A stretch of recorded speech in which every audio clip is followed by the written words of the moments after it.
আকাশবাণী কলকাতা স্থানীয় সংবাদ পড়ছি সুদীপ বসু। রাজ্যে লোকসভা ভোটে জেরে থমকে যাওয়া বিভিন্ন উন্নয়নমূলক প্রকল্পের কাজ যাতে সময়ে শেষ করা যায় সেজন্য প্রশাসনকে পূর্ণ শক্তি নিয়োজিত করতে মুখ্যমন্ত্রী মমতা ব্যানার্জি নির্দেশ দিয়েছেন। নবান্নে গতকাল এক পর্যালোচনা বৈঠকে তিনি রাজ্যের বিভিন্ন প্রান্তে উন্নয়নের কাজের হাল হকিকত খতিয়ে দেখেন।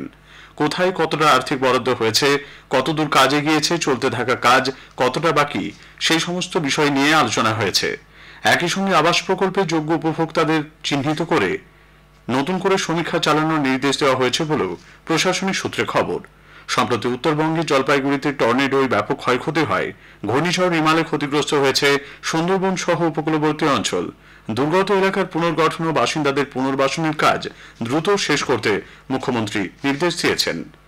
পথশ্রী প্রকল্পে চতুর্থ পর্যায়ে গ্রামীণ এলাকায় আরও 25,000 রাস্তা তৈরি করতে চলেছে রাজ্য সরকার। সরাসরি মুখ্যমন্ত্রী হেল্পলাইনে জমা পড়া আবেদনের ভিত্তিতে এই রাস্তা তৈরির অনুমোদন দেওয়া হয়েছে। পঞ্চায়েত দপ্তর সূত্রে জানা গেছে, হেল্পলাইনে 40,000 গ্রামীণ রাস্তার আবেদন জমা পড়ে, তার মধ্যে 25,000 আবেদন মঞ্জুর করা হয়েছে। তপশিলি জাতি ও উপজাতিভুক্ত দরিদ্র মেধাবী ছাত্রছাত্রীদের ডাক্তারি ও ইঞ্জিনিয়ারিং পাঠ্যক্রমে ভর্তির জন্য যোগ্যশ্রী প্রশিক্ষণ প্রকল্পে এবার সংখ্যালঘু, অন্যান্য অনগ্রসর এবং সাধারণ শ্রেণীভুক্তদের অন্তর্ভুক্ত করার সিদ্ধান্ত নিয়েছে রাজ্য সরকার।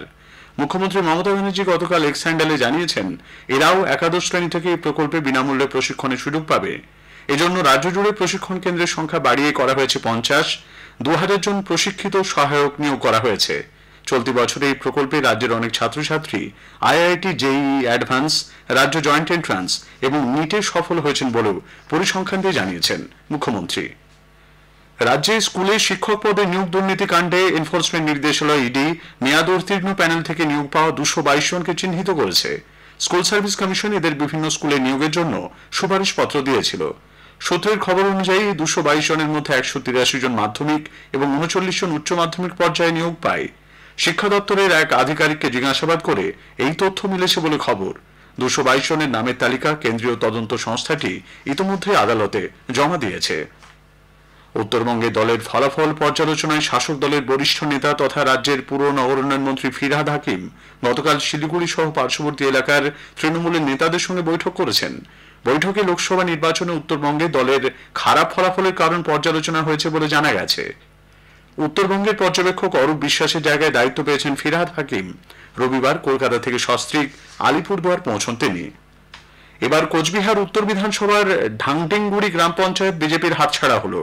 বিজেপির 3 জন পঞ্চায়েত সদস্য আজ তৃণমূলে যোগ দেওয়ায় এই গ্রাম পঞ্চায়েতের সংখ্যাগরিষ্ঠতা পেল তৃণমূল কংগ্রেস। 23টি আসনের মধ্যে 14টি বিজেপি এবং 9টা তৃণমূলের দখলে ছিল। এবার বিজেপি থেকে 3 জন তৃণমূল কংগ্রেসে যোগদান করায় সেই সদস্য সংখ্যা বেড়ে হল তৃণমূলের 12 জন এবং বিজেপির 11 জন। উত্তর 24 পরগনা রায়গঞ্জে লরি ও বোলেরো গাড়ির মুখোমুখি সংঘর্ষে অন্তত 4 জনের মৃত্যু হয়েছে, আহত 8 জন। একজনের অবস্থা আশঙ্কাজনক। জানা গেছে, রায়গঞ্জে জগদীশপুর থেকে একটি বোলেরো গাড়িতে করে বেশ কয়েকজন গতরাতে ইটাহারের দিকে যাওয়ার পথে বাংলার এলাকায় ডালখোলাগামী একটি লরির সঙ্গে গাড়িটির মুখোমুখি সংঘর্ষ হয়। ঘটনাস্থলে 2 জনের মৃত্যু হয়েছে। আহতদের উদ্ধার করে হাসপাতালে নিয়ে যাওয়া হলে সেখানে মারা যান আরও 2 জন। মৃতরা হলেন প্রশান্ত সরকার, অলোক মণ্ডল, দুলালী সরকার ও বুলারানী সরকার। রাজকুমার সরকার নামে আরও একজনের অবস্থা আশঙ্কাজনক। সকলে একটি সালিশি সভার জন্য ইটাহার যাচ্ছিলেন। নদিয়ার বার্নপুরে ভারত বাংলাদেশ আন্তর্জাতিক সীমান্তে গতরাতে বিপুল পরিমাণ সোনা পাচারের আগে উদ্ধার করেছে সীমান্তরক্ষী বাহিনী। চোরা কারবারিরা পালিয়ে যায়। 554 গ্রামের কিছু বেশি ওজনের 4টি সোনার বিস্কুট উদ্ধার হয়েছে। এর বাজার মূল্য 73 লক্ষ টাকার বেশি। আর জামাই ষষ্ঠী, জামাই আপ্যায়নের জোগাড় যন্ত্রে সকাল থেকে ব্যস্ত শ্বশুর শাশুড়িরা। গৃহস্থ বাড়িতে অনেক মহিলা জ্যৈষ্ঠ মাসের শুক্লপক্ষের ষষ্ঠীতে এদিন ব্রত উদযাপন করে থাকেন। বাজারে মাছ, মাংস, শাকসবজি, ফল সবেরই দাম চড়া। তবু সাধ্যমতো জামাইয়ের রসনা তৃপ্তির আয়োজন চলেছে। জামাই ষষ্ঠী উপলক্ষে আজ অর্ধ দিবস ছুটি দিয়েছে রাজ্য সরকার। গরমে হাঁসফাঁস দক্ষিণবঙ্গের মানুষ বর্ষার অপেক্ষায়। তবে এখনো পশ্চিমী বাতাস বইতে থাকায় দক্ষিণ পশ্চিম মৌসুমী বায়ু কবে দক্ষিণবঙ্গে প্রবেশ করবে তা নিশ্চিত নয় বলে আবহাওয়া দপ্তর জানিয়েছে। আজও তীব্র তাপপ্রবাহের সতর্কতা জারি রয়েছে পশ্চিম বর্ধমান, পুরুলিয়া, পশ্চিম মেদিনীপুর জেলার জন্য।